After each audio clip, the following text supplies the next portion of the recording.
एक व्यक्तिगत स्थिति है। जिन्होंने पूछा उनका नाम नहीं लूँगा। कह रही हैं मैं 28 साल की हूँ और शादी को 2 साल हुए हैं। पति बहुत प्यार करते हैं, हमारी लव मैरिज हुई थी। साल भर पहले तक राहुल, उनके पति का नाम है, बड़े एक्साइटेबल माने चंचल, जल्दी उत्तेजित हो जाने वाले, बेसब्र और लविंग थे। हम हर वीक डिनर डेट वगैरह पर अपना जाते रहते थे। We were also planning a baby. लेकिन पिछले साल से कोरोना काल में जब हम लोगों को लंबे समय तक एकदम इकट्ठे ही रहना पड़ा, तो राहुल अपनी भावनाओं पर और अपनी हरकतों पर नियंत्रण खोने लगे। कामुकता बहुत बढ़ गई, बहुत एक्साइटेड रहने लगे। तो मेरी फ्रेंड ने आपके मेडिटेशन और गीता के कोर्सेज़ के बारे में बताया, तो मैंने राहुल को 3 कोर्स करवा दिए। तो कोर्सेज़ करने के 2 महीने के बाद से वो बहुत स्थिर शांत हो गए हैं। अब सब ठीक है, अब वो मुझे परेशान नहीं करते। पर प्रॉब्लम ये है कि उन्हें अब आपके वीडियोज़ ही देखने में मज़ा आने लगा है और वो मुझ पर बिल्कुल ध्यान नहीं देते। तो इस प्रॉब्लम का कुछ बताइए।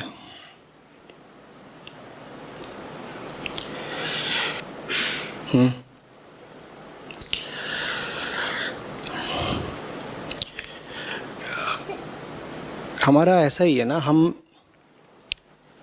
पहली बात तो विजडम की तरफ बढ़ेंगे नहीं।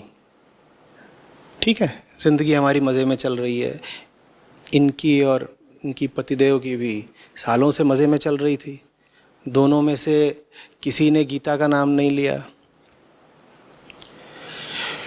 फिर समस्या ये आ गई कि कोरोना में, लॉकडाउन में दोनों को बहुत ज़्यादा साथ साथ रहने लगा, तो हस्बैंड ज़्यादा भावुक और ज़्यादा कामुक होने लग गए।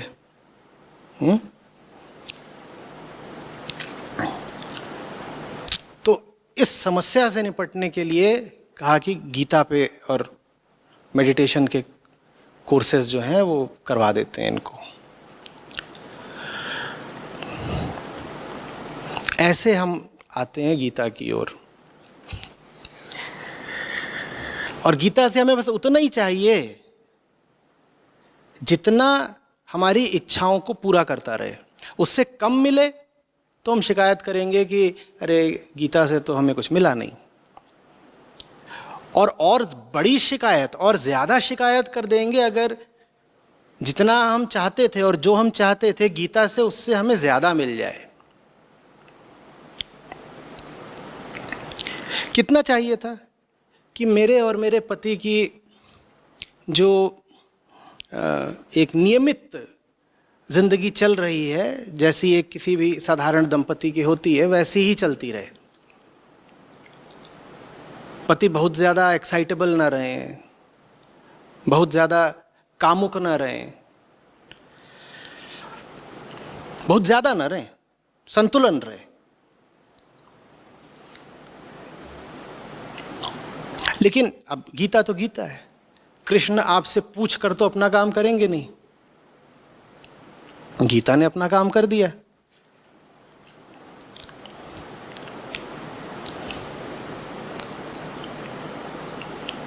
और अब शिकायत ये है कि पहले पति बहुत ज़्यादा हौसी थे और अब मुझ पर ध्यान नहीं देते। इस समस्या के लिए तो एक ही समाधान है कि आप भी गीता की तरफ आ जाइए।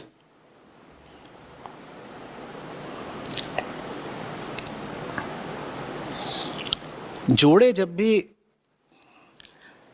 आते हैं या विवाहित लोग जब भी मेरे समीप आते हैं, मैं कहता हूँ कि देखो अगर कोर्स कर रहे हो तो कोशिश यही करो कि दोनों एक साथ कर लो, क्योंकि दोनों एक साथ नहीं करोगे तो दोनों की चेतना में बड़ी विषमता पैदा हो जाएगी। विषमता समझते हो? ऑड इवन हो जाएगा। एक बहुत आगे निकल जाएगा, एक बहुत पीछे रह जाएगा।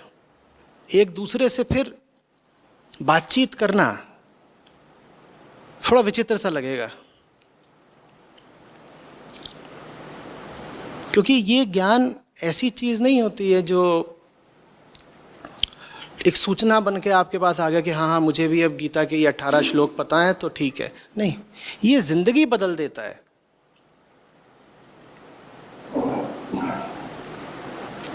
बेहतरी के लिए बदलता है।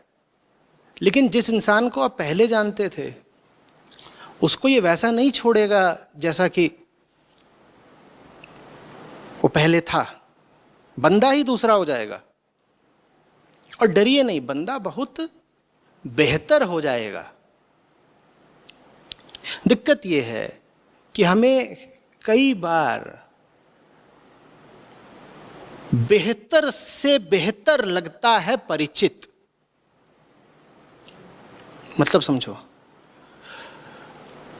हमें बेहतर इंसान नहीं चाहिए होता, हमें परिचित इंसान चाहिए होता है। फिर हम कहते हैं नहीं नहीं नहीं, तुम पहले जैसे थे दोबारा वैसे ही हो जाओ, क्योंकि तुम पहले जैसे थे उसको मैं जानती थी, उसके साथ मुझे सुविधा थी, उसकी मुझे आदत लगी हुई थी। अब तुम भले ही बेहतर हो गए हो लेकिन मुझे सुहाते नहीं, क्योंकि मुझे तो अपने ही स्तर का कोई चाहिए ना। ऐसे नहीं करते हैं। आपके पति हैं, मैं मान रहा हूं कि आपको प्रेम होगा उनसे, प्रेम में ऐसे नहीं करते कि पति आउट ऑफ कंट्रोल है तो उसको गीता की ओर भेज दिया और अब गीता पढ़ के उसमें कुछ समझ बूझ आ गई तो कह रहे हैं कि आचार्य जी आपके कोर्सेज करके मेरे पति अब मुझ पर ध्यान नहीं देते हैं। ध्यान नहीं देते माने क्या? ध्यान नहीं देते हैं, ध्यान ना देना माने क्या?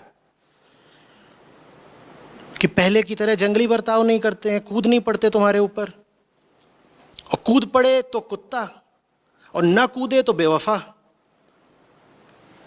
वो चैन कैसे लेगा? जब कूद पड़ रहा था तो आपको ही समस्या थी।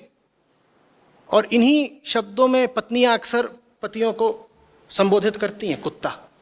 जब देखो मौका पा के मांस पे नोचने के लिए कूद पड़ता है। अच्छा, बड़ा बुरा आदमी है, बड़ा बुरा आदमी है। अब पति अध्यात्म की ओर मुड़ गया, कृष्ण से कुछ बातें पूछने लगा, गीता से कुछ समझ हासिल कर ली, तो कह रहे हैं देखो बेवफा हो गया अब, ये पहले वाला नहीं रहा, पहले वाली बात नहीं रही, पहले वाली गर्मी नहीं रही रिश्ते में। फिर काउंसलर्स आते होते, how to bring the spark back into your sex life, how to rejuvenate the relationship. इस तरह का खूब छपता है।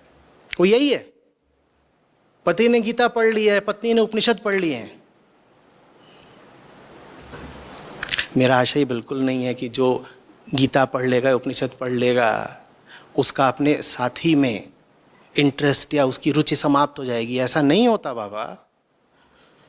मूर्खता में रुचि समाप्त हो जाती है, व्यक्ति में रुचि नहीं समाप्त हो जाती।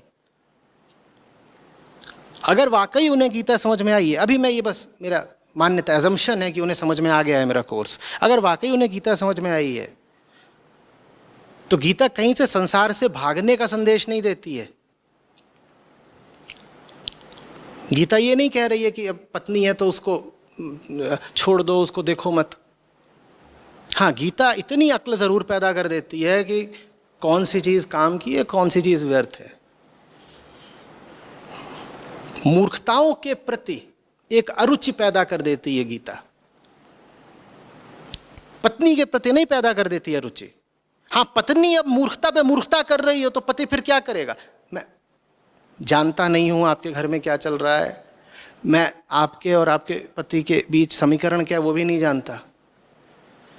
बिल्कुल ऐसा हो सकता है कि आपके पति को गीता समझ में ही नहीं आई है और वो कुछ यूं ही घर में प्रपंच कर रहे हैं, वो भी हो सकता है, उसकी भी संभावना है। पर मैं अभी ये मैंने जैसा कहा मान के चल रहा हूं कि पति को गीता समझ में आ गई है, कुछ हद तक कम से कम। पूरी तो किसी को क्या आसानी से समझ में आएगी। आप भी गीता की ओर बढ़िए।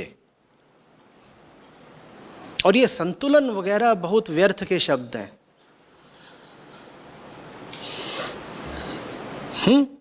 आप कह रही हैं, देखिए पति दिन में 4 बार आके मुझे पकड़ लेते थे, ये तो बात ठीक नहीं है ना भाई। पति की भूख 4 दफे की थी। आप कह रही हैं देखो 2 दफे ठीक होता है या 1 दफा ठीक होता है दिन में। आपकी भूख 1 या 2 बार की है। आप मुझे बताइए किस आधार से आपने कह दिया कि 4 गलत है और 2 सही है। आप कह रही हैं 4 भी गलत है और 0 भी गलत है, या 1 भी गलत है, मान लो अभी 1। आप कह रही हैं 4 भी गलत है और 1 भी गलत है, 2 सही है। ये कौन सा फॉर्मूला है, मुझे समझाइए। ये कहां से आपने निष्कर्ष निकाला कि 2 सही है, 4 भी गलत है और 1 भी गलत है। घूम फिर करके आप ये कह रही हैं कि आप जो कहें वो सही है, बाकी सब गलत है। तो महाअहंकार की बात हो गई ना, कि सब कुछ वैसा चले जैसा मैं चाहती हूं। न 4 चले न 1 चले, 2 चले क्योंकि 2 मैं चाहती हूं।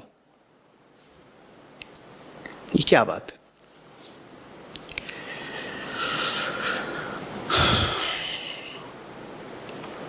अगर आपके आसपास कोई ऐसा हो जो वाकई सोचने समझने लग गया हो, जिंदगी को साफ आंखों से देखने लग गया हो, तो उस पर आरोप मत लगाइए। वो जो देख रहा है कोशिश करिए कि आप भी वो देख सकें।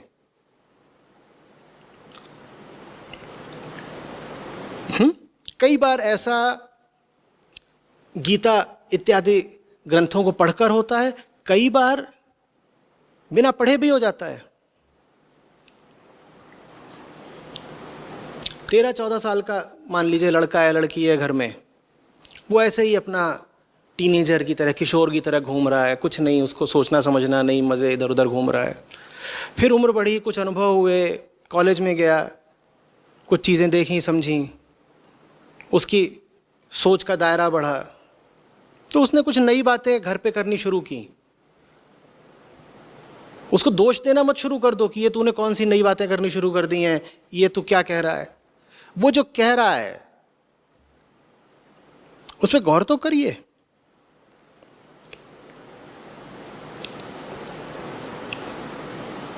संभावना यही है कि आप जो कुछ सोचते हैं, आप जिस तल पर जीते हैं, उससे आगे की बात कह रहा है वो या कह रही है वो। दोष मत देने लग जाइए कि अरे ये तो कोई और हो गया, अच्छा अब तो इतना बड़ा हो गया, ऐसी बड़ी बड़ी बातें करेगा। ये सब चलता है ना खूब। अच्छा तेरे पर निकल आए हैं, ये सब ज्ञान किसी और को देना, बाप को मत सिखा। ये क्या है, बाप को मत सिखा।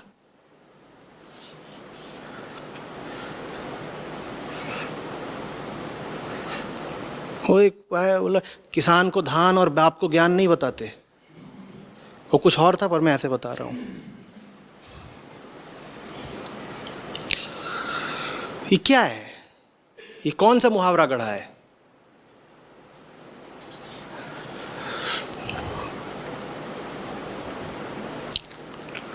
वैसे ये है,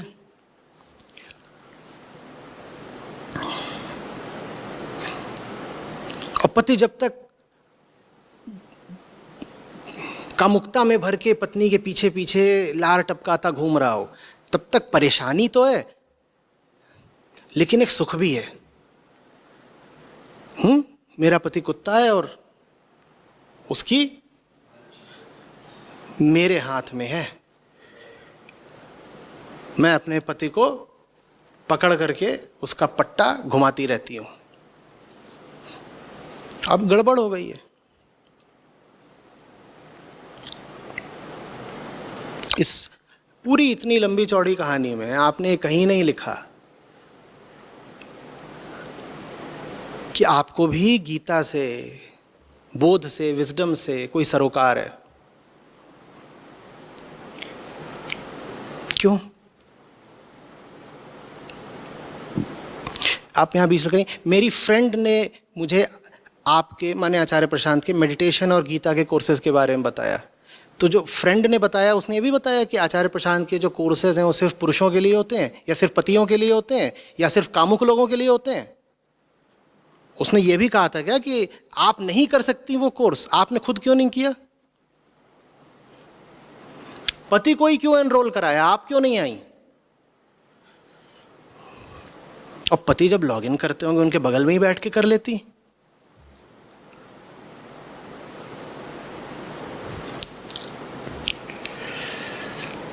जो आगे बढ़ रहा हो उसकी शिकायत मत करो, उसका साथ दो और उससे सीखो।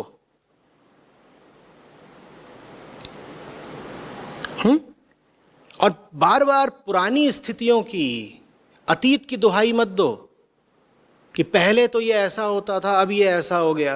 अरे जैसा भी हो गया बेहतर ही हो गया है। कृष्ण किसी को गिराते नहीं है, उठाते ही हैं। वो बेहतर ही हो गया है। और अगर उसकी बातें तुम्हें अब समझ में नहीं आती तो जिम्मेदारी तुम्हारी है कि तुम कोशिश करो सीखने की। एक वयस्क महिला हैं आप,